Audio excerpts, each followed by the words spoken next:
গাধার একটা পদচিহ্নের ভিতরে গাধা হেঁটে যাচ্ছিল রাস্তা দিয়া, নরম মাটিতে পায়ের চিহ্ন পড়ে গেছে, গর্ত হয়েছে, সেই গর্তের ভিতরে গাধা পেশাব করেছে, গর্তটা পরিপূর্ণ হয়ে গেছে গাধার পেশাবে।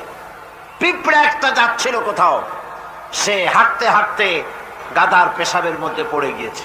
সামান্য বাতাসে পানিটা নড়তেছিল। পিঁপড়া তখন নাকি বলতেছে যে ভূগোলের পাতায় পড়েছিলাম সেই পাঠশালার জীবনে, পৃথিবীতে নাকি আটলান্টিক নামক একটা মহাসাগর আছে। শেষ পর্যন্ত আমি সেই আটলান্টিক মহাসাগরেই পড়ে গেলাম। এই উত্তাল ঢেউ অতিক্রম করে কেমনে আমি কিনারায় যাব? কোত্থেকে যেন একটা শুকনা তেঁতুলের পাতা এসে পড়েছে গাধার পেশাবের ভেতরে। পিঁপড়া বহু কষ্ট করে ওই পাতার উপরে উঠে বসেছে। পাতাটি ঢেউয়ের তালে তালে সামনের দিকে এগিয়ে যাচ্ছে।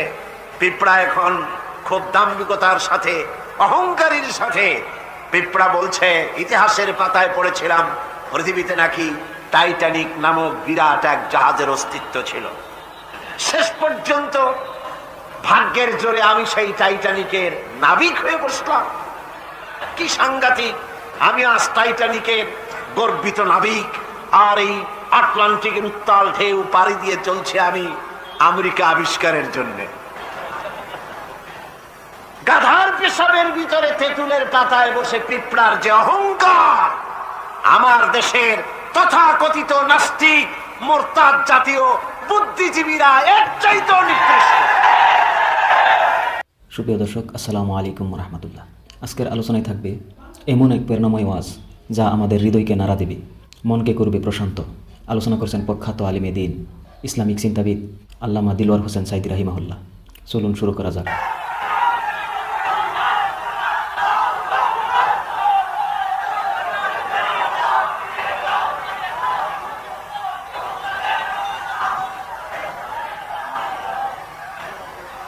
আমার বন্ধুগণ, আর সবচাইতে নাস্তিক এবং মুরতাদদের বৃষ্টি পেলে ব্যাঙেরা যেমন ডাকাডাকি করে, ঠিক কিনা? চট্টগ্রামে করে না মনে হয়? বৃষ্টি পেলে ব্যাঙেরা যেমন ডাকাডাকি করে, এই সরকারের আমলে এই নাস্তিক মুরতাদেরা সবচাইতে বেশি সোচ্চার হয়েছে। বর্তমান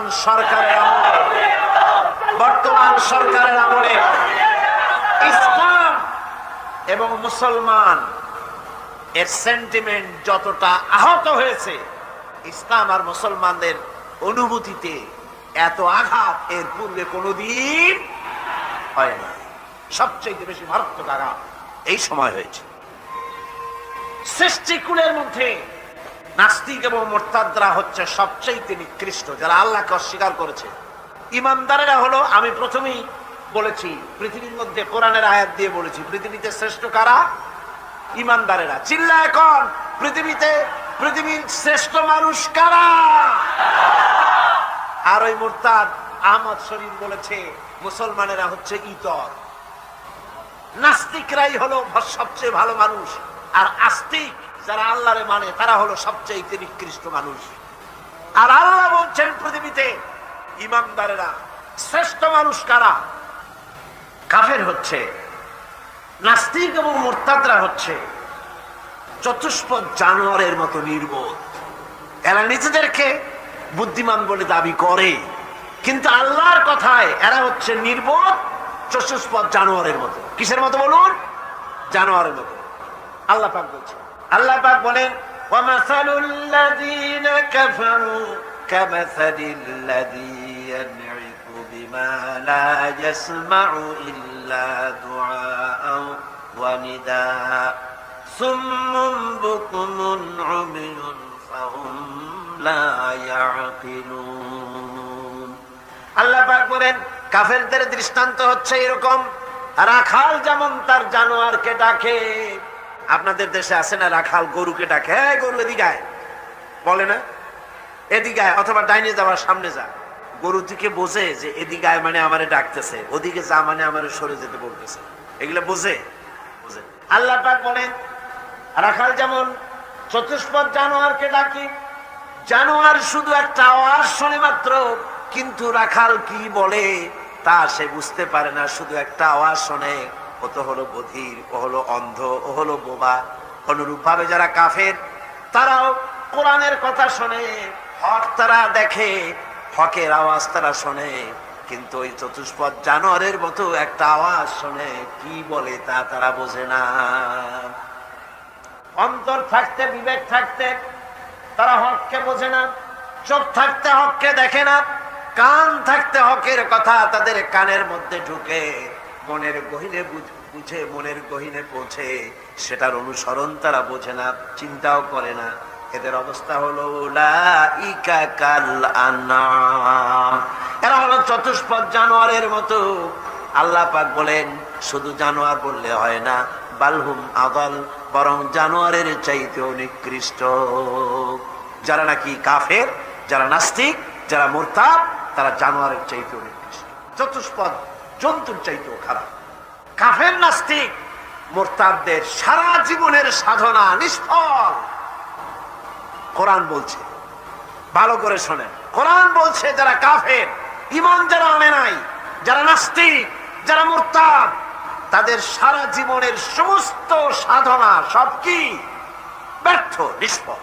আল্লাহ পাক বলেন ওয়াল্লাযীনা কাফারু আ'মালুহুম কাসারাবিন বিকিআতিন ইয়াহসাবুহুল যামআনু মা হাত্তা ইযা জাআহু লাম ইয়াজিদহু শাইআ। আল্লাহ পাক বলেন কাফেরদের আমল হলো এরকম, যারা নাকি আমাকে অস্বীকার করেছে, তাদের আমল, তাদের কাজগুলি অবস্থা এমন যেমন মরুভূমির ভিতরে মরুচারীরা পথ চলতে গিয়ে দূরে দেখতে পায় পানি আছে, মনে করে পানি মনে করে তার কাছে যায়।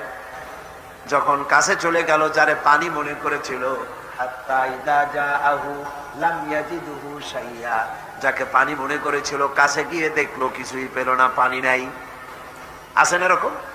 মরিচিকা বোঝেন? এই যে চৈত্র মাস, বৈশাখ মাসের যখন প্রচন্ড রোদ হয়, তখন পিচ ঢালা রাস্তার উপরে দেখবেন দূরের থেকে মনে হবে যেন পানি চিকচিক করছে। আসলে কি পানি? না। মরুভূমির উপরে পথ চলতে গিয়ে এরকম দেখা যায়, বিরাট জলাশয়, মনে হবে অনেক পানি আছে ওখানে। যখন কাছে যায়, কাছে গিয়ে প্রাণান্ত হয় ওখানে গিয়ে পানিটা পান করার জন্য। আল্লাহ বলেন কাছে যখন যায়, হাত্তা ইযা জাহু লাম ইয়াজিদহু শাইআ, কাছে গিয়ে তখন কিছুই পায় না। এইভাবে মরিচিকার বেতন মরিচিকা দেখে মরুচারীরা যেমন পানির জন্য ছুটে যায়, পানি না পায়, পানি পায় না, প্রাণান্ত হয়ে যায়। কাফির, বেঈমান, নাস্তিক, মুরতাদরা তাদের সমস্ত জীবনের আমলগুলি এভাবে নিষ্ফল, কোনো দাম নাই, কোনো মূল্য নাই।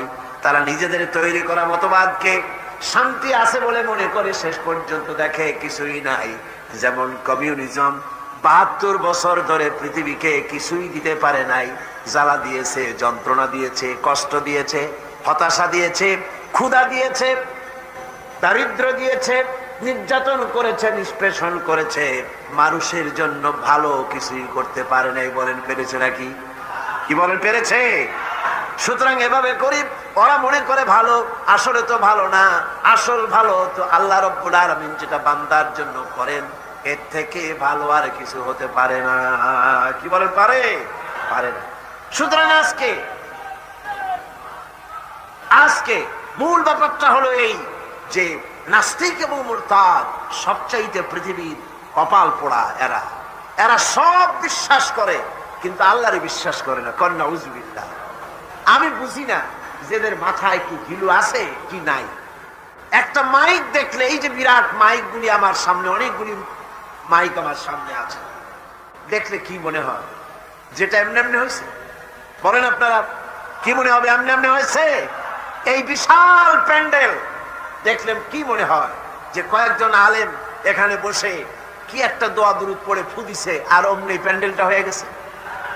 এই যে আলোয় ঝলমলে বিশাল মাহফিল, কি মনে হয় যে কেউ ফু দিল আর অমনি হয়ে গেল? এই ছোট্ট ঘড়িটা দেখলে কি মনে হয়? এমনি এমনি হয়েছে? ছোট্ট একটি ঘড়ি দেখলে মনে হয় কেউ বানিয়েছে, টেবিল দেখলে মনে হয় কেউ বানিয়েছে, মাইক দেখলে মনে হয় কেউ বানিয়েছে, এতটুকু একটা প্যান্ডেল দেখলে মনে হয় কেউ বানিয়েছে। কিন্তু দুর্ভাগ্যের বিষয়, তথাকথিত বুদ্ধিজীবী আর এই নাস্তিক মুরতাদগুলি এমনই কপাল পোড়া, ওই বিশাল আকাশ দেখার পরে মনের ভিতরে তারা এটা বোঝে না যে এর পেছনে একজন স্রষ্টা আছে, যার নাম আল্লাহ রব্বুল আলামিন। তারা বলে আকাশের স্রষ্টা নাই, জমিনের স্রষ্টা নাই, মানুষের স্রষ্টা নাই, সব নাকি এমনি এমনি হয়েছে। যেরকম নাউজুবিল্লাহ। এই চিন্তার সংকীর্ণতা, এই জন্য কাফেরদের কোন জায়গায় তাদের জীবনের সমস্ত আমালগুলি বরবাদ হয়ে যাবে। আর কুফরি অবস্থায় তারা যদি তওবা না করে, কাফেরেরা, মুরতাদরা, নাস্তিকরা তওবা করে যদি ঈমানের পথে ফিরে না আসে, তাহলে তাদের মৃত্যুর পর তাদের উপরে লানত সকলে। মৃত্যুর পর কাফির নাস্তিকরা যখন চলে যাবে জাহান্নামের ভিতরে, যখন যাবে সেখানেও তাদের কোনো চিৎকারে কাজ হবে না, সাহায্যকারী মিলবে না। দুনিয়াও অশান্তি, আখিরাতেও অশান্তি, শান্তি কোথাও মিলবে না। জাহান্নামের ভিতরে তো অবস্থাটা এমন হবে, লা ইয়ামুতু ফিহা ওয়ালা ইয়াহইয়া, সেখানে তারা বাঁচবেও না মরবেও না, এমন এক দুরবস্থার মধ্যে তারা কাটাবে। কাফেররা দৃশ্যত যদি কোনো ভালো কাজ করেও তা কখনো মুমিনদের কাজের সমান হবে না। সুবহানাল্লাহ। কাফেররা ভালো কাজ করে না, করে কিনা কোন? কিছু তো ভালো কাজ করে, অনেক ভালো কাজ করে। ভালো কাজ মানে কি? মানুষের কল্যাণের জন্য, জীবের কল্যাণের জন্য অনেক ভালো কাজ কাফেরেরাও করে। কিন্তু কাফেরদের ভালো কাজ কখনো মুমিনের ভালো কাজের সমান হবে না। আল্লাহ রাব্বুল আলামিন বলেন, আজআলতুম সিকায়াতাল হাজ্জ ওয়া ইমারাতাল মাসজিদিল হারামি কামান আমানা বিল্লাহি ওয়াল ইয়াউমিল আখির وجاهد في سبيل الله لا يستوون عند الله। আল্লাহ পাক বলেন, হাজীদের পানি পান করায়াম আর মসজিদে হারামের খেদমত করে তোমরা কি তাদের সমান হতে চাও যারা নাকি আমার উপর ঈমান এনেছে, পরকালকে বিশ্বাস করেছে আর আমার রাস্তায় জিহাদ করেছে? এই উভয় দল সমান আমার কাছে সমান হতে পারে না। লা ইয়াস্তাউনা ইনদাল্লাহ, আমার কাছে এরা সমান নয়। হাজীদের পানি পান করানো কাফেরেরা পান করাতো আর মসজিদে হারামের খেদমত করতো, এই দিয়ে তাদের মনের মধ্যে একটা ফখর ছিল যে আমরাও তো মুসলমানের চাইতে ভালো কাজ কম করি না, আমরা হাজীদের পানি পান করাই, তারপরে মসজিদে হারামের খেদমত করি, কম তো কিছু করি না। আল্লাহ বলেন, যারা ঈমান আনলো, যারা আমার আখিরাতকে বিশ্বাস করলো, যারা আমার রাস্তায় জিহাদ করলো, জান দিল, মাল দিল, কখনো এই উভয় দল আমার কাছে সমান নয়। আল্লাযীনা আমানু ওয়া হাজারু ওয়া জাহাদু ফি সাবিলিল্লাহি বিআমওয়ালিহিম ওয়া আনফুসিহিম আ'যামু দারাজাতান ইনদাল্লাহ ওয়া উলাইকা হুমুল ফাইজুন। আল্লাহ পাক বলেন, যারা নাকি ঈমান এনেছে আর আমার রাস্তায় হিজরত করেছে আর জিহাদ করেছে আমার দ্বীনকে প্রতিষ্ঠা করার জন্য, মাল দিয়ে আর জান দিয়ে, আমার কাছে তাদের বিরাট মর্যাদা। আর ওরাই হলো কামিয়াব, ওরাই হলো সফল কাম। কিয়ামতের দিন তারাই সফল হবে। জোরে বলেন সুবহানাল্লাহ। সুতরাং কাফেরদের কোনো ভালো কাজও মুমিনদের কাজের সমান হবে না, এবং ভালো কাজের মূল্যায়ন কিয়ামতের দিন তাদের হবে না, কারণ তারা ভালো কাজগুলি করেছিল নিজেদের সুনামের জন্য, আল্লাহকে সন্তুষ্ট করার জন্য নয়। ভাইয়েরা আমার, ঈমানের এখানেই হচ্ছে ঈমানের এই গুরুত্ব। ঈমান আসল ব্যাপার, জীবনের সবচাইতে গুরুত্বপূর্ণ বিষয় হলো ঈমান। আল্লাহর উপরে ঈমান এনে সেই ঈমানের উপরে নিজেদেরকে যদি টিকায় রাখা যায়, আল্লাহর উপরে ঈমান এনে সেই ঈমান অনুযায়ী আল্লাহর হুকুম অনুযায়ী যদি জীবন পরিচালনা করা যায়, এটার নামই হচ্ছে ঈমান। এই ঈমানের গুরুত্ব কোরআন শরীফে সর্বাধিক দেওয়া হয়েছে। আল্লাহ রাব্বুল আলামিন বলেন, কুল ইন্না সালাতি ওয়া নুসুকি ওয়া মাহইয়ায়া ওয়া মামাতি লিল্লাহি রাব্বিল আলামিন। পড়েন সবাই, ইন্না সালাতি ওয়া নুসুকি ওয়া মাহইয়ায়া ওয়া মামাতি লিল্লাহি রাব্বিল আলামিন। এটাই হলো মুমিনের কথা, এটাই হলো ঈমানের পরিচয়। মুমিন বলবে নিশ্চয়ই আমার নামাজ, আমার কুরবানি, আমার হায়াত, আমার মত সবকিছু আল্লাহ রাব্বুল আলামিনের জন্য। বাঁচবো আল্লাহর জন্য, নামাজ পড়বো আল্লাহর জন্য, যাকাত দিব আল্লাহর জন্য, চাঁদা দিব আল্লাহর জন্য, নির্বাচন করবো আল্লাহর জন্য, ভোট দিব আল্লাহর জন্য, বক্তৃতা করবো আল্লাহর জন্য, পৃথিবীতে বেঁচে থাকবো আল্লাহর জন্য, জীবন দেব আল্লাহর জন্য। আমার বাঁচা মরা সব কার জন্য? চিল্লায় বলেন, আরো জোরে চিল্লায় বলেন, কার জন্য? আর এইভাবে যদি আল্লাহর জন্য জান মাল সবকিছু আমাদের কোরবানি করতে বলাই হয়েছে, কারণ ইন্নাল্লাহা আশতারা মিনাল মুমিনিনা আনফুসাহুম ওয়া আমওয়ালাহুম বিআন্না লাহুমুল জান্নাহ। আল্লাহ পাক বলেন, আমি আমার মুমিনের জান এবং মালকে সবটা আমি খরিদ করে দিয়েছি, বিনিময় মুমিনকে আমার জান্নাত দান করেছি। জোরে বলেন সুবহানাল্লাহ। বিনিময় তাদের জন্য বেহেশত। সুতরাং ঈমানের, আজকে আমি ঈমানের পরিচয় বললাম, কালকে ঈমানের বাকি অধ্যায় আপনাদের সামনে আলোচনা করব ইনশাআল্লাহ। মুনাজাতের জন্য দাঁড়ানো ভাইরা বসে, যত লোক দাঁড়িয়ে আছেন সব বসে, সবাই বসে, বসে। দাঁড়ানো যত মুসলমান আছেন সব মুসলমান বসে পড়ুন, কেউ দাঁড়িয়ে থাকবেন না, সবাই বসে। একটি গুরুত্বপূর্ণ আলোচনা আপনাদের সামনে আসবে, যার ধারাবাহিকতা চলবে 5 দিন। জোরে বলেন, কয়দিন? এই 5 দিন ধরে যে বিষয়টির কারণে আজকের পৃথিবীর অশান্তি, সেই বিষয়টির উপরে এক এক করে করে আমি আলোচনা আনবো ইনশাআল্লাহ, যার দ্বারা আমাদের আল্লাহ কোরআনের বরকতে আমাদের ফায়দা দেবেন। জোরে বলেন আমিন। আমাদের ঈমান যেন আল্লাহ মজবুত করে দেন, জোরে কোন আমিন। এই ঈমানের বাকি কথা কোরআন শরীফ থেকে আরো গুরুত্বপূর্ণ আলোচনা আসবে। সুতরাং আপনারা আপনাদের বন্ধু বান্ধবদের নিয়ে এ মাহফিলের শরীক হবেন। আপনাদের দাওয়াতে আরো 5টা লোক, আরো 2টা লোক যদি বেশি আসে, আর তারা কোরআন শুনে যদি তাদের ঈমান এসে যায়, ঈমান মজবুত হয়ে যায়, আল্লাহপন্থী হয়ে যায়, রাসূলপন্থী হয়ে যায়, ইসলামপন্থী হয়ে যায়, কিয়ামত পর্যন্ত এই সওয়াব কবরে বসে আপনি পাবেন। জোরে কোন সুবহানাল্লাহ। সুতরাং মুনাজাতের জন্য কেউ দাঁড়িয়ে থাকবেন না, সবাই মুনাজাতের জন্য বসুন। আজকে এই প্রথম দিনেই আলহামদুলিল্লাহ একজন অমুসলিম ইসলাম কবুল করার জন্য এসে গেছেন।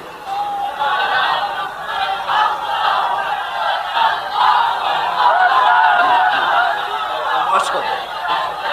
বয়স কত?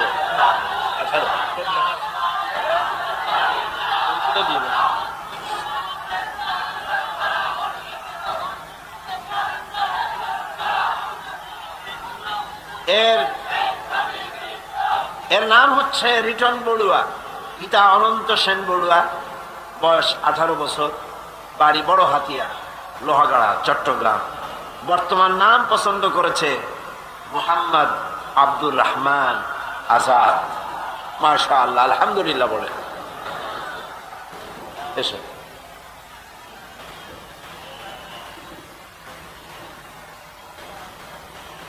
লা ইলাহা ইল্লাল্লাহু মুহাম্মাদুর রাসূলুল্লাহ। আল্লাহ ছাড়া কোনো ইলাহ নাই, মাবুদ নাই, উপাস্য নাই। মুহাম্মদ সাল্লাল্লাহু আলাইহি ওয়াসাল্লাম আল্লাহর প্রেরিত রাসূল। আশহাদু লা ইলাহা ইল্লাল্লাহু ওয়াহদাহু লা শারীকা লাহু ওয়া আশহাদু আন্না মুহাম্মাদান আবদুহু ওয়া রাসূলুহু। আমি সাক্ষ্য দিচ্ছি আল্লাহ ছাড়া কোনো ইলাহ নাই, মাবুদ নাই, উপাস্য নাই। তিনি এক, তিনি একক, তার কোনো অংশীদার নাই। আমি আরো সাক্ষ্য দিচ্ছি আমি আর সাক্ষ্য দিচ্ছি মুহাম্মদ মুহাম্মদ সাল্লাল্লাহু সাল্লাল্লাহু আলাইহি ওয়াসাল্লাম আলাইহি ওয়াসাল্লাম আল্লাহর আল্লাহর প্রেরিত প্রেরিত বান্দা বান্দা এবং এবং তার তার রাসূল। রাসূল। আসসালামু আলাইকুম। আসসালামু আলাইকুম। এই ছেলেটি এখন এই মাহফিলের ভেতরে আলহামদুলিল্লাহ নিষ্পাপ মাসুম। আমরা সবাই গুনাহগার, এই ছেলেটি এখন মাসুম। এই মাহফিলে আরো যারা আছে ছোট শিশু, অর্থাৎ সে যত গুনাহ করেছে জীবনে, শিরক করেছে, যা করেছে, লা ইলাহা ইল্লাল্লাহু মুহাম্মাদুর রাসূলুল্লাহ কালেমা পড়ার কারণে আল্লাহ রাব্বুল আলামিন তার সমস্ত গুনাহ খাতাকে, পেছনের গুলি সব আল্লাহ মাফ করে দিয়েছেন। আলহামদুলিল্লাহ, সবাই বলেন আলহামদুলিল্লাহ।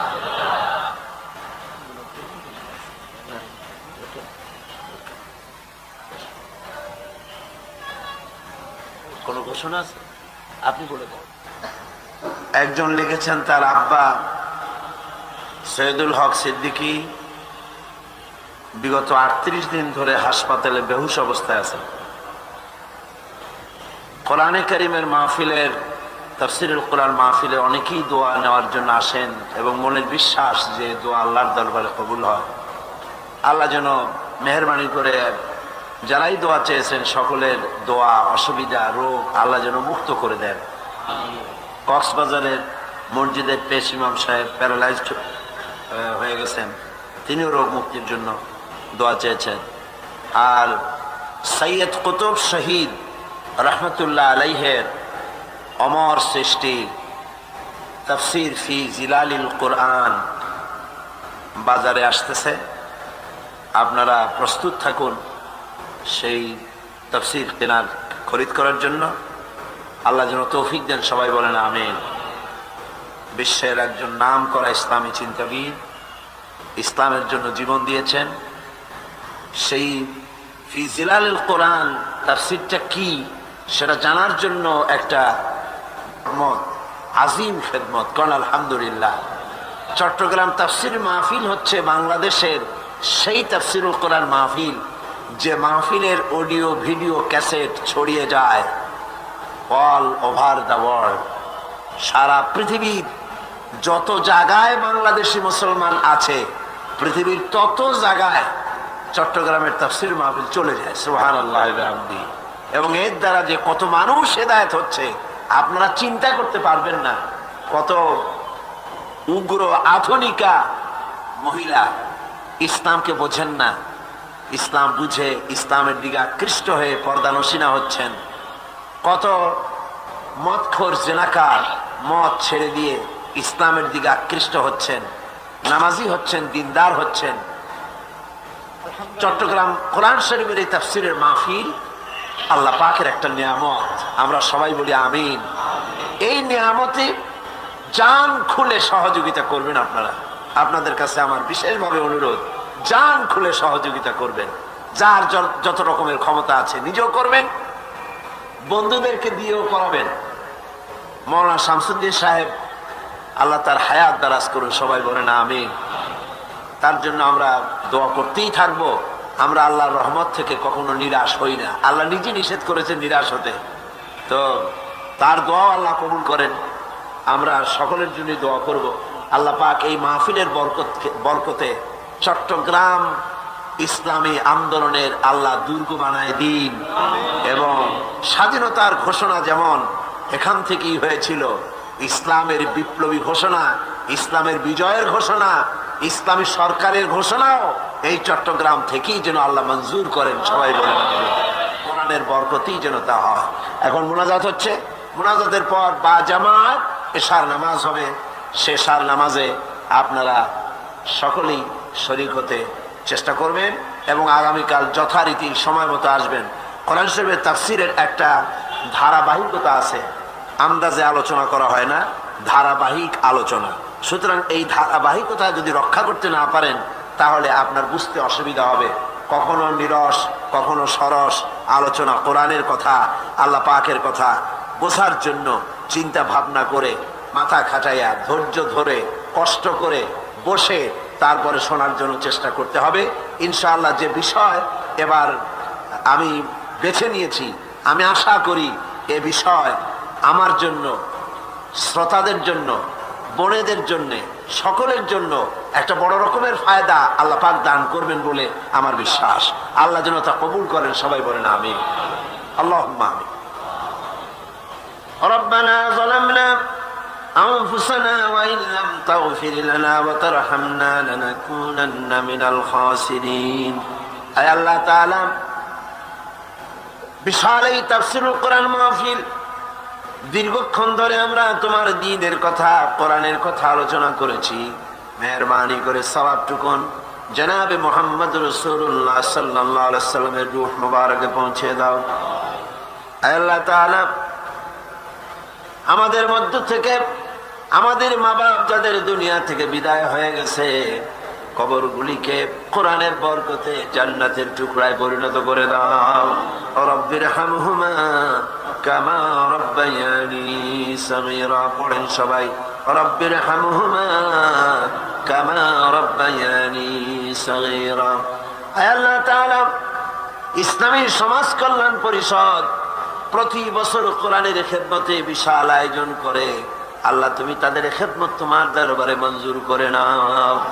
যত মানুষ মাহফিলে আসে, প্রত্যেকের বাড়ি ঘর তুমি হেফাজত করো, যাতায়াতের পথ আসান করে দিও। কোরআনের হেদায়েত আমাদের সকলের নসিব করে দিও।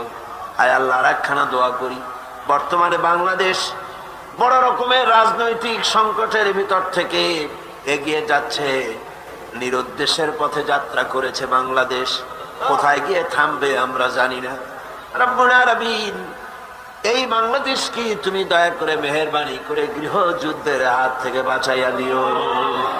রব্বুল আলামিন, আর্মি শাসন থেকে, ভারতীয়, আমেরিকার, দেশি বিদেশি সব রকমের ষড়যন্ত্র, আধিপত্যবাদ, সাম্রাজ্যবাদী সব রকমের খপ্পড় থেকে এই দেশকে তুমি হেফাজত করে দিও। রব্বুল আলামিন, সরকার এবং বিরোধী দলের ভিতরে এমন একটা সুন্দর ফয়সালা করে দাও যা গোটা জাতির জন্য স্থায়ী কল্যাণকর হয়ে যায়। রব্বুল আলামিন, তুমি দয়া করে মেহেরবানি করে এ মাহফিলে অনেকে আশা করে দোয়া চায়, যিনি যে জন্য দোয়া চেয়েছেন, রোগ ব্যাধি যার যা আছে, আল্লাহ তুমি দয়া করে মাফ করে দাও। আপনাদের পবিত্র মোনাজাতের মধ্যে আমার জন্য দোয়া করুন। ঠান্ডা লেগে কণ্ঠস্বরের উপরে প্রভাব পড়েছে। আমি আপনাদের কাছে দোয়া চাই, আল্লাহ যদি কণ্ঠস্বর ভালো না করে দেন, আমি কথা বলবো কি করে? আমি আপনাদের কাছে বিনীতভাবে দোয়া চাচ্ছি, আল্লাহ পাকের কাছে আপনারা বলুন, কোরআনের খেদমতের জন্য যে ধরনের স্বাস্থ্য এবং কণ্ঠস্বরের দরকার, আল্লাহ যেন দয়া করে গোলামকে তা দান করে দেন। রব্বুল আলামিন, এ মাহফিলের ভিতরে যত উলামা, যত ফজলা এসেছেন, মাশায়েখ এসেছেন, আয় আল্লাহ, যত আসফিয়া এসেছেন, যত বান্দা তোমার এসেছেন, সকলকে এক বানিয়ে দাও, সকলের উপরে তোমার রহমত নাজিল করে দাও। রব্বুল আলামিন, এই বিশাল মাহফিল করতে কত টাকা দরকার তোমার থেকে কেউ তা ভালো করে জানবে কি করে? আয় আল্লাহ, যা দরকার তোমার বান্দাদের দিলকে তুমি নরম করে দিও। এ মাহফিল যেন ঋণগ্রস্ত থাকে না। মাহফিলের জন্য যা প্রয়োজন দয়া করে তুমি মেহেরবানি করে দিয়ে দিও। আয় আল্লাহ, একটা দোয়া না করে পারি না। রব্বুল আলামিন, তা হলো গ্রজনির উপরে, আজকে চেচনিয়ার উপরে রাশিয়া যেভাবে হামলা করতেছে, চেচনিয়ার মুসলমানদের কাছে কিছুই নাই। আল্লাহ, ওরা আমাদের কোন আত্মীয় না, রক্তের সম্পর্ক নাই, শুধু ইমানের সম্পর্ক। আয় আল্লাহ রাব্বুল আলামিন, তোমার দরবারে ফরিয়াদ জানাই, বদরে ওহদে যেরকম ফেরেশতা দিয়ে সাহায্য করেছিলে, আর একটা বার চেচনিয়ার বসনিয়ার জন্য তোমার রহমতের ফেরেশতা পাঠাইয়া দাও। রব্বুল আলামিন, কাশ্মীরকে ভারতের জুলুম থেকে স্বাধীন করে দাও। আরাকানের মুসলমানগুলি বার্মার সামরিক জান্তার হাত থেকে আল্লাহ স্বাধীন বানাইয়া দাও।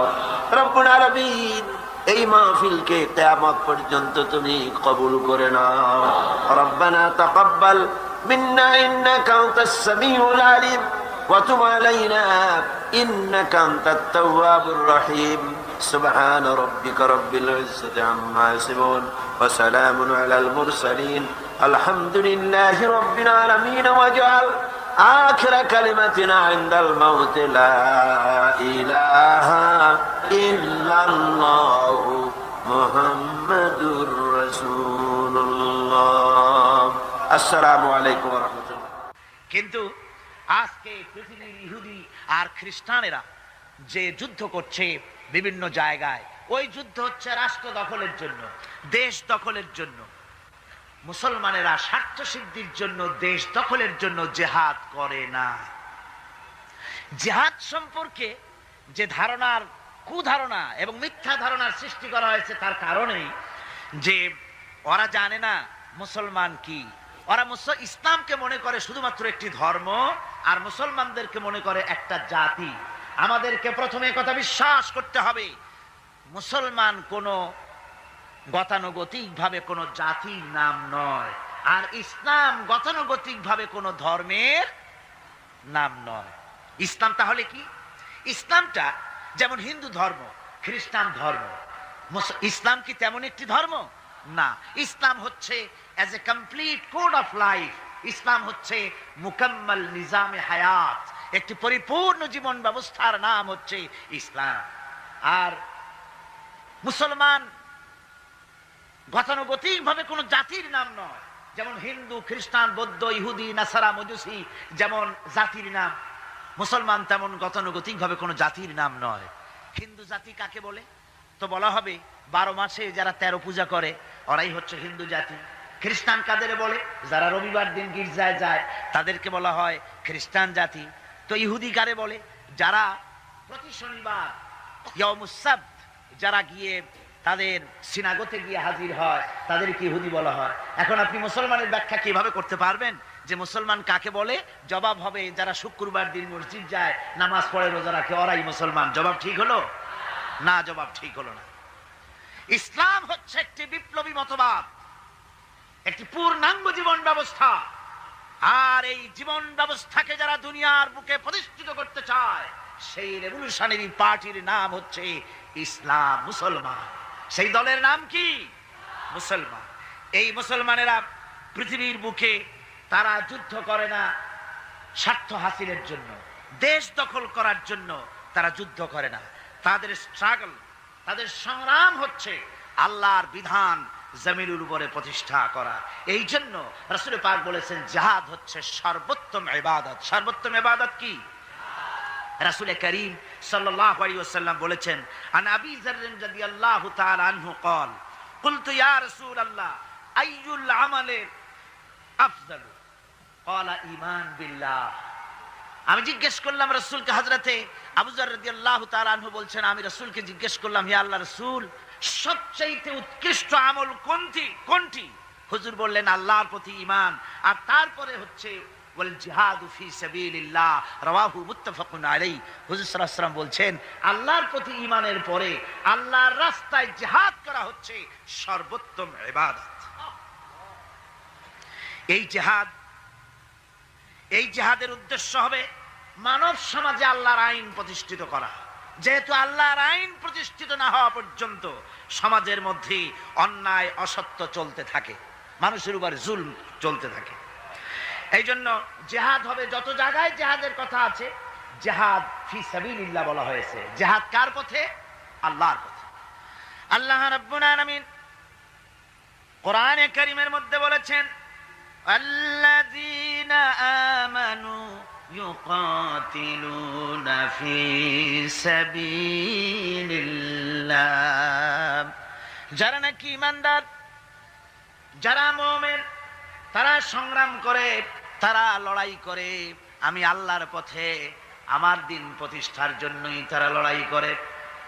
এরা হলো মুমিনের এটাই পরিচয়, আমার বিধানকে প্রতিষ্ঠা করার জন্য তারা সংগ্রাম করে।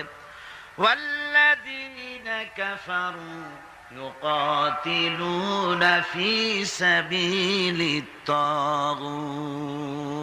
আর যারা নাকি কাফের, যারা মহাসত্যকে অস্বীকার করেছে, কেবলমাত্র ওরাই তাগুতের মতবাদকে প্রতিষ্ঠিত করার জন্য তারা সংগ্রাম চালায়। তাহলে মুমিন সংগ্রাম করে কার পথে? আল্লাহর পথে। আর কাফের সংগ্রাম করে কার পথে? তাগুতের পথে। তাগুত কাকে বলা হয়? তাগুত বলা হয় সেই শক্তিকে যে শক্তি শুধু নিজেই আল্লাহর আইন অমান্য করে বসে থাকে না, বরং অন্যদেরকেও আল্লাহর আইন অমান্য করতে বাধ্য করে, তাকে আরবিতে কি বলা হয়? তাগুত বলা হয়। এই জন্য নদীর মধ্যে পানি যখন প্রবাহিত হয়, নদীর দুইটা কূল আছে। কয়টা কূল? এই দুই কূলের সীমারেখা ঠিক রেখে পানি যদি প্রবাহিত হয়, তখন বলা হয় যে পানি নদীর আইন কানুন মেনে চলছে। কিন্তু যখন দুকুল ছেপে পানি প্লাবিত হয়ে জনপদকে ডুবিয়ে দেয়, তখন আরবিতে বলা হয় তগাল বাহার, অর্থাৎ সমুদ্রের মধ্যে, দরিয়ার ভিতরে সীমা লঙ্ঘনকারী শক্তির সৃষ্টি হয়েছে। দেখুন, হযরত মূসা আলাইহিস সালামকে আল্লাহ রাব্বুল আলামিন তাকে বলছেন, ইযহাব ইলা ফিরআউনা ইন্নাহু তাগাব। ফিরআউন সার্কাস হয়েছে, সীমা লঙ্ঘন করেছে, ওর বিরুদ্ধে, ওর কাছে তুমি চলে যাও, ওকে তুমি দ্বীনের দাওয়াত ওর সামনে গিয়ে পেশ করো। তো এভাবে করে দ্বীনের দাওয়াত দেওয়ার জন্য তাগুতরা চিরকাল বাধা দিয়েছে, আর মুমিন ব্যক্তিরা আল্লাহর দ্বীনকে প্রতিষ্ঠার জন্য সংগ্রাম করেছে। তাই জিহাদ এজন্য নয় যে খোদাদ্রোহীকে উৎখাত করে সেখানে নিজেরা গদি দখল করে বসে নিজেদের মন গড়া আইন ও কানুন চালাবো, এজন্য কিন্তু এই যুদ্ধ নয়, এই জিহাদ নয়। এই জিহাদকে এই জন্যই সর্বোত্তম ইবাদত করা হয়েছে, যেহেতু এই জিহাদ করে মানুষের উপর থেকে মানুষের প্রভুত্ব খতম করার জন্যই এই জিহাদ হবে। ইসলামের সর্বশ্রেষ্ঠ বিপ্লবী আহ্বান, এই কোরআনের মধ্যে যে বিপ্লবী আহ্বান জানানো হয়েছে, সে বিপ্লবী আহ্বান মুসলমানদের জন্য শুধু নয়, গোটা বিশ্ববাসীর জন্য। জিহাদটা কি জন্য শুনুন। কোরআনে কারিমে রব্বুল আলামিন যে আহ্বান জানিয়েছেন তামাম পৃথিবীর মানুষদেরকে, সে আহ্বান হচ্ছে, ইয়া আইয়ুহান নাসু উবুদু রাব্বাকুমুল্লাযী খালাকাকুম ওয়াল্লাযীনা মিন ক্বাবলিকুম লাআল্লাকুম তাত্তাকুন। হে মানব সকল, আনুগত্য করো, উবুদু রাব্বাকুম আয় আতিউ রাব্বাকুম, গোলামি করো, আনুগত্য করো, দাসত্ব করো তোমার রবের, সেই রবের যিনি তোমাদেরকে সৃষ্টি করেছেন, সেই রবের আনুগত্য করো জীবনের সকল ক্ষেত্রে। এটাই কোরআনে কারীমের বিপ্লবী দাওয়াত গোটা পৃথিবীর মানুষের সামনে। আমার গোলামি করো, যেহেতু সৃষ্টি করেছি আমি। কে সৃষ্টি করেছেন মানুষকে? জোরে সোরে চিৎকার দিয়ে বলুন, কে সৃষ্টি করেছেন? আল্লাহ রাব্বুল আলামিন। এই জন্য মানুষের স্বস্তি, মানুষের স্বাধীনতা, মানুষের শান্তি, মানুষের নিরাপত্তা, মানুষের খেয়ে পরে সুখে শান্তিতে বসবাস করার গ্যারান্টি হচ্ছে আল্লাহর গোলামির ভিতরে। আল্লাহর গোলামি যারাই করবে তারাই শান্তি লাভ করবে। কোরআনে কারীমে রব্বুল আলামিন এ কথাটি এভাবে বলেছেন, আফা গায়রা দীনিল্লাহি ইয়াবগুন ওয়ালাহু আসলামা মান ফিস সামাওয়াতি ওয়াল আরদি তাওআন ওয়া কারহা। আমার দেওয়া জীবন ব্যবস্থাকে ছেড়ে দিয়ে তোমরা কি অন্য কোন মতবাদ খোঁজো নাকি? ওয়ালাহু আসলামা মান ফিস সামাওয়াতি ওয়াল আরদ, অথচ আকাশে যা কিছু আছে, জমিনে যা কিছু আছে, সব আমার আইন মানে, তাই সব শান্তিতে আছে। জোরে বলেন সুবহানাল্লাহ। তাওআও ওয়া কারহা, ইচ্ছায় হোক অনিচ্ছায় হোক, আকাশ, জমিন, অন্তরিক্ষ, পাহাড়ের মধ্যে, দরিয়ার মধ্যে যেখানে যা কিছু আছে, সব আইন মানে কার? আর সেজন্যই শান্তি। এই শান্তি প্রতিষ্ঠার জন্য পৃথিবীর মানুষ বহুত চেষ্টা করেছে, কিন্তু শান্তি অর্জন করতে পারে নাই। পেরেছে? পারে নাই। আমাদের দেশের রেডিও এবং টেলিভিশনে বিভিন্ন ধর্মগ্রন্থ পড়া হয়, তারপরে বলে বিশ্বের সকল সৃষ্টির মঙ্গল হোক, ওং শান্তি, ওং শান্তি।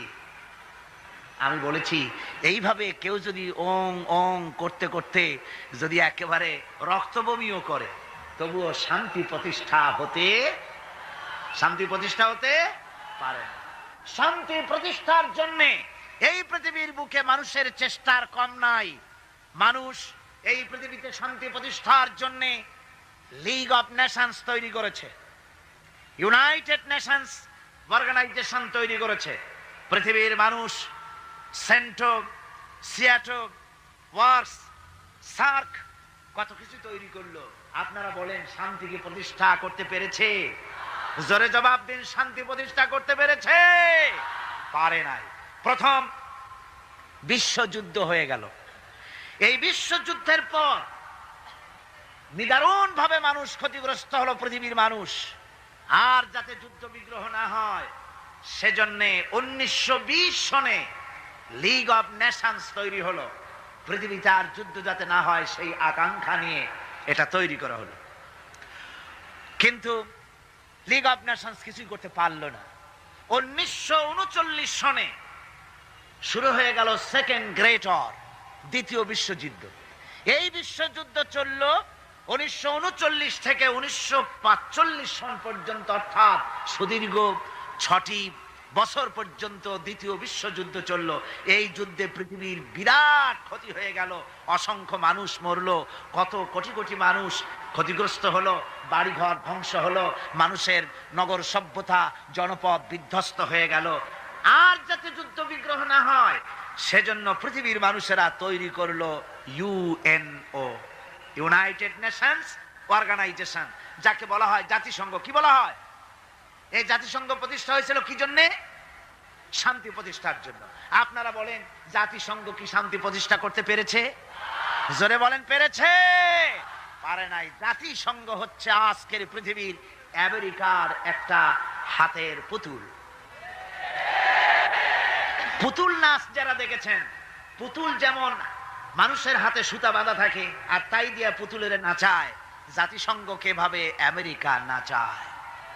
তাই আমরা দেখতে পাই ইসরায়েল যদি জাতিসংঘের কোন আইনকে, উপদেশকে, সাজেশনকে, কোন বিধিবিধানকে লঙ্ঘন করে তাহলে ইসরায়েলের উপর অ্যাকশন নেওয়া হয় না।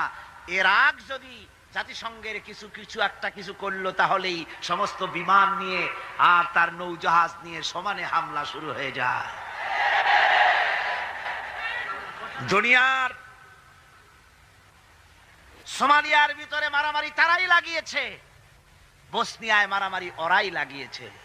এখানে জাতিসংঘের কোনো ভূমিকা নাই।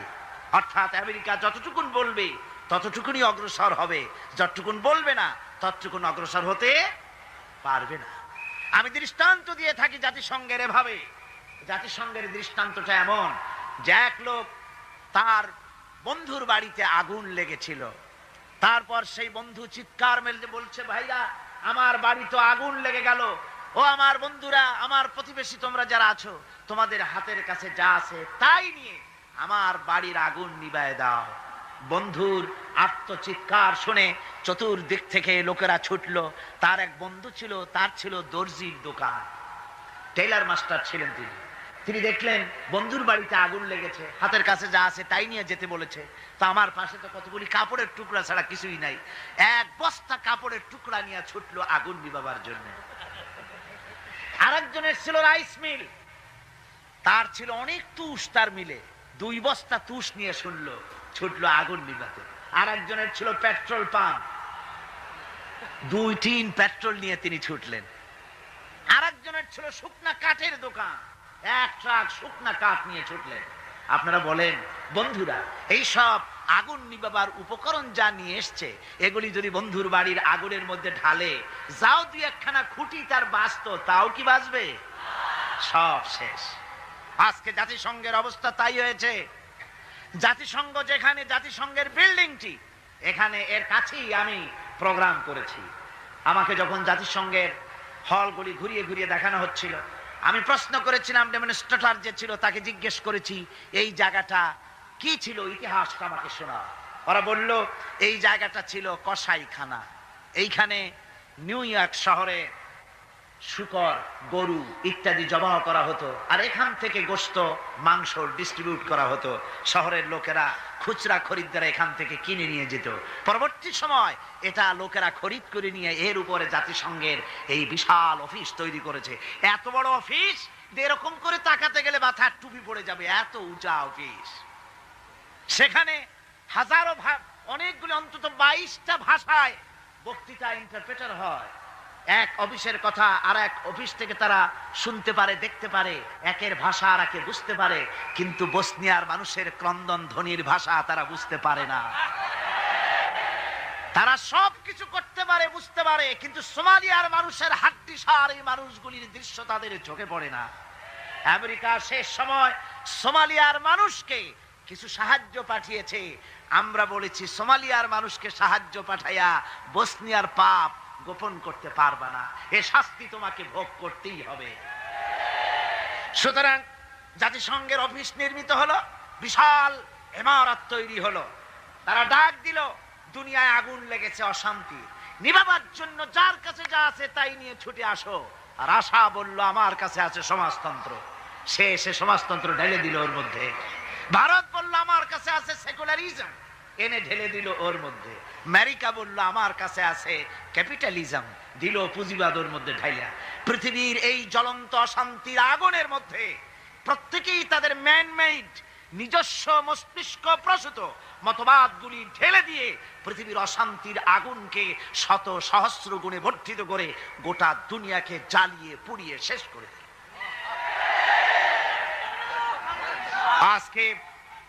আজকে যদি মুসলমানদের শান্তি পেতে হয়, তাহলে খ্রিস্টান আর ইহুদিদের জাতিসংঘের মুখে লাথি মেরে মুসলমানদের জাতিসংঘ করতে হবে।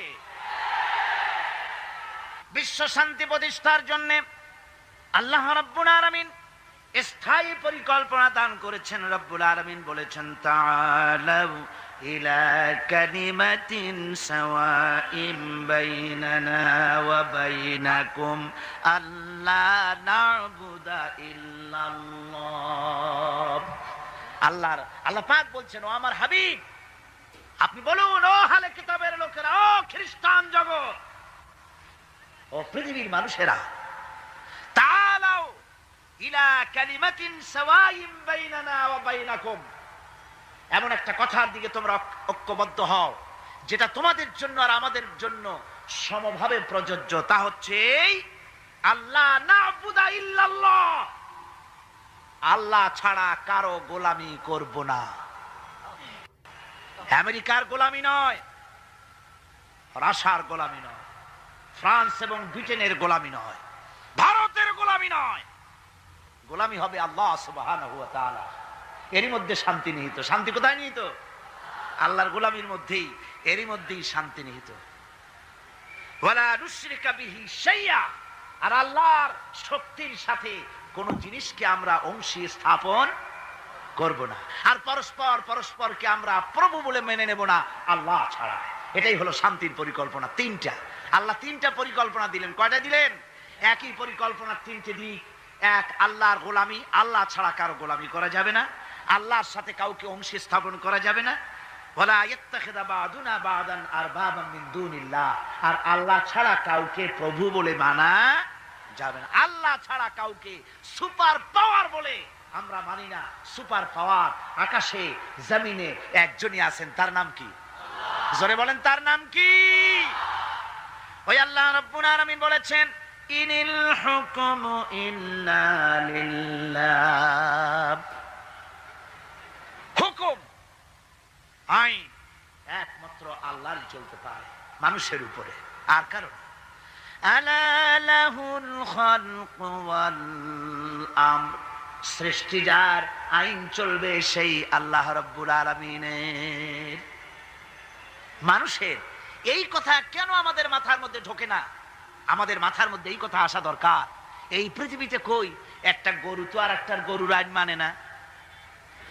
লক্ষ্য করেন, মাঠে ময়দানে যে বড় বড় গরু আছে, যে গরুটার শিং মোটা, স্বাস্থ্য মোটা, সেই গরু সে বলে নাকি যে এর মধ্যে দুর্বল যত গরু আছে কেউ নড়তে পারবে না, আমার হুকুম মেনে চলতে হবে। আর সমস্ত ছোট গরুরা ভয়েস চোটে জড়সড় হইয়া ঘাস খাওয়া বাদ দিয়া মাঠের এক কোনায় গিয়ে দাঁড়ায় রয়েছে, এরকম দেখা গেছে কখনো? একটা গরু আর একটা গরুর আইন মানে না, একটা গাধার একটা গাধার আইন মানে না, একটা ব্যাঙ ছোট্ট প্রাণী, সেই ব্যাঙ আর একটা ব্যাঙের আইন মানে না। ভাদ্র মাসে শ্রাবণ মাসে যখন বৃষ্টি পড়ে তখন বড় ব্যাঙটা সে বলে না যে ছোট ব্যাঙেরা একটা টু শব্দ করতে পারবি না, যত গ্যাং ওর গ্যাং আমিই করব। আর সব ব্যাঙেরা বয়স চড়ে চুপ হয়ে গেছে। এরকম হয়েছে কখনো? মুসলমান ভাইয়েরা, একটা গাধার আইন মানে না, একটা কুত্তার আইন মানে না, একটা ব্যাঙের আইন মানি না। তুমি মানুষ হয়ে আর একটা মানুষের তৈরি করা আইনের সামনে কি করে মাথা নত করো? এটা শিরকুন আযীম।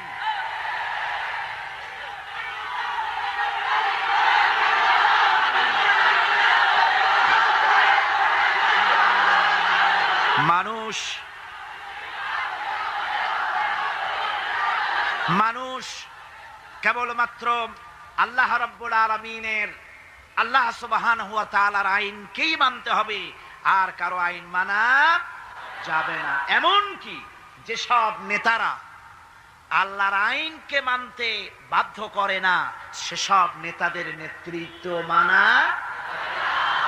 আল্লাহ রাব্বুল আলামিন কোরআনে কারীমের মধ্যে বলেছেন, ওয়ালা তুতিউ আমরাল মুসরিফিন আল্লাযীনা ইউফসিদুনা ফিল আরদি ওয়ালা ইউসলিহুন। আল্লাহ পাক বলেন, ওই সব নেতাদের আনুগত্য মোটেও করো না যারা নাকি জমিনের উপরে বিপর্যয় সৃষ্টি করে, ফাসাদ সৃষ্টি করে, আর সংশোধনমূলক কোনো কাজ করে না। ওই সব নেতাদের কোনো কথা তোমরা মেনো না, তাদের অনুসরণ করো না। আইন মানা তো দূরের কথা, ওদের আনুগত্যও করো না। আল্লাহ পাক আরো বলেছেন, আলা লানাতুল্লাহি আলায যালিমিন আল্লাযীনা ইয়াসুদ্দুনা আন সাবিলিল্লাহি ওয়া ইয়াবগুনাহা ইওয়াজা। আল্লাহর লানত, আল্লাহর অভিসম্পদ ওই সব নেতাদের উপরে যারা নাকি আল্লাহর সহজ রাস্তাকে জটিল এবং বক্র করে দেয়, যারা আল্লাহর আইন মানুষকে মানার ব্যাপারে বাধ্য করে না, বরং আল্লাহর আইন মানুষ যাতে না মানে সেই চেষ্টাই যারা করে। আল্লাহর রাস্তায় ওয়াসুদ্দুন আন সাবিলিল্লাহ, আল্লাহর রাস্তায় যারা ইসলামী আন্দোলনের সামনে, আল্লাহর দ্বীনের সামনে যারা প্রতিবন্ধকতার সৃষ্টি করে, আল্লাহ বলেন তাদের উপরে আল্লাহর লানত, তাদের উপরে আল্লাহর কি লানত। এই জন্য কোরআনে কারীম বলছে, এই সমস্ত নেতৃত্ব খোদা বিরোধী নেতৃত্ব, আল্লাহদ্রোহী নেতৃত্ব যেখানেই প্রতিষ্ঠিত হয়, সেখানে তারা দুইটা কাজ করে। যেখানে ইসলাম থাকে না, সেখানে তারা যদি ক্ষমতা দখল করে, দুইটা কাজ করে। কয়টা কাজ? কোরআনে রাব্বুল আলামিন কোরআনে কারীমে বলেছেন, ইন্নাল মুলুকা ইযা দাখালু ক্বারিয়াতান আফসাদুহা ওয়া জাআলু আইজ্জাতা আহলিহা আযিল্লা ওয়া কাযালিকা ইয়াফআলুন। আল্লাহ রাব্বুল আলামিন বলেন, এই ধরনের লোকেরা যখন কোন জনপদের মধ্যে প্রবেশ করে, যাদের মন মগজের মধ্যে আল্লাহ নাই, রসুল নাই, দ্বীন নাই, ঈমান নাই, এই চরিত্রের লোকেরা যখন কোন দেশকে দখল করে বা ক্ষমতায় যায়, তখন তারা দুই দফা কাজ করে। কয় দফা? দুই দফা কাজ করে। তার একটা দফা হলো, তারা সেই সমাজের ভিতরে সম্মানিত লোকগুলিকে বেইজ্জত করে, লাঞ্ছিত করে, আর সমাজের ভিতরে ফাসাদ বরপা করে দেয়। বাস্তব কিনা বলে? এই বাস্তবতা কি সন তারিখ দিয়ে বুঝাই দেওয়া লাগবে আপনাদেরকে? মানুষেরা, আল্লাহ রাব্বুল আলামিন সাফ করে বলছেন, এরা যখন ক্ষমতায় যায় দুই দফা কাজ করে। দেশের সম্মানিত লোকগুলিকে বেইজ্জত করে দেয়, তারা লাঞ্ছিত করে, আর সমাজের মধ্যে বিপর্যয় ফাসাদ সৃষ্টি করে দেয়। মারামারি, কাটাকাটি, ব্যাংক লুট, মানুষ হত্যা, চতুর্দিকে ত্রাস সৃষ্টি করে তারা। পক্ষান্তরে আল্লাহ রাব্বুল আলামিন বলেন, পক্ষান্তরে যারা আমার দ্বীন কায়েম করে, আমার মুমিন বান্দারা কোন দেশ যদি দখল করে, কোন দেশে যদি আমার ইসলাম কায়েম হয়ে যায়, তখন আমার বান্দারা চার দফা কাজ করে। কয় দফা? আল্লাযীনা ইম্মাক্কান্নাহুম ফিল আরদ আকামুস সালাত ওয়া আতাউজ যাকাত ওয়া আমারু বিল মারুফি ওয়া নাহাউ আনিল মুনকার। আমার বান্দারা মুমিনেরা তারা যদি ক্ষমতা পায়, কোন দেশে যদি তারা যেতে পারে, ক্ষমতা দখল করে, তাহলে তারা চার দফা কাজ করে। প্রথম দফা হচ্ছে তারা ক্ষমতা নিয়েই নামাজ প্রতিষ্ঠা করে। কি প্রতিষ্ঠা করে? প্রথম কাজই হলো তারা নামাজ প্রতিষ্ঠা করে। তারপরে তারা সেখানে যাকাত আদায় করে। প্রথমে নামাজ প্রতিষ্ঠা করে, দুই নম্বরে যাকাত আদায় করে, 3 নম্বরে মানুষকে সৎ কাজের আদেশ দেয়। 4র্থ নম্বরে অসৎ কাজ থেকে মানুষকে বিরত রাখে। এই 4টি কাজ করে মুমিনেরা ক্ষমতায় গেলে। আর যাদের চিন্তায় চেতনায় কোরআন নাই, আল্লাহ নাই, রসুল নাই, ঈমান নাই, ওরা যদি ক্ষমতায় যায় 2 দফা কাজ করে। সম্মানওয়ালা লোকগুলোকে বেইজ্জত করে দেয়, জেল ভরে সব সম্মানিত লোক দিয়ে, বাড়িঘর লুটপাট করে সব সম্মানিত লোকদের, তাদেরকে জ্বালাবতন করে দেয়, আর সেখানে বিপর্যয় মারামারি সৃষ্টি করে দেয়।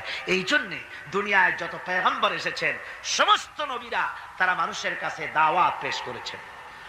আল্লাহ রাব্বুল আলামিন বলেন, নবীরা দাওয়াত দিয়েছেন, ইয়া কাওমি ইবুদুল্লাহা মা লাকুম মিন ইলাহিন গায়রু।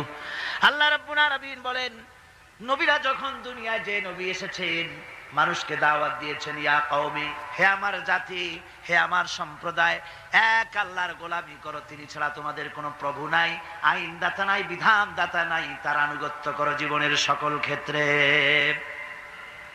কোরআনে কারিমে মুসলমানদেরকে বলা হয়েছে হিজবুল্লাহ। মুসলমানদেরকে কি বলা হয়েছে? হিজবুল্লাহ। হিজবুল্লাহ মানে কি? সম্মানিত দর্শক, আমরা অনেক সময় ইসলামকে নিজের মতো করে বুঝি, কিন্তু ইসলামকে বোঝা যায় কেবল কোরআন ও বিশ্বনবী সাল্লাল্লাহু আলাইহি সাল্লামের আলোয়। যে জাতি একদিন পৃথিবীতে নেতৃত্ব দিত, আজ সেই জাতি পরাধীন। কারণ আমরা ইসলামকে জীবন থেকে দূরে সরিয়ে দিয়েছি। আমরা নাম রেখেছি মুসলমান, কিন্তু আচরণ, চিন্তা আর ব্যবহারে ইসলামকে ভুলে গেছি। মনে রেখো, যে জাতি ইসলামকে বুঝে আল্লাহ তাআলা সেই জাতিকে সম্মান করে, আর যে জাতি ইসলামকে উপেক্ষা করে আল্লাহ তাআলা তার থেকে সম্মান কেড়ে নেয়। চলো আজ থেকেই শুরু হোক জীবনের এক নতুন যাত্রা, কোরআনের দিকে, হাদিসের দিকে, সত্যিকারের ইসলামের দিকে। এই ওয়াজটি যদি তোমার ভালো লেগে থাকে তবে ভিডিওটি শেয়ার করো, আর এমন আরও ভিডিও পেতে আমাদের চ্যানেল জান্নাতের পথ সাবস্ক্রাইব করে রাখো। আসসালামু আলাইকুম ওয়া রাহমাতুল্লাহ।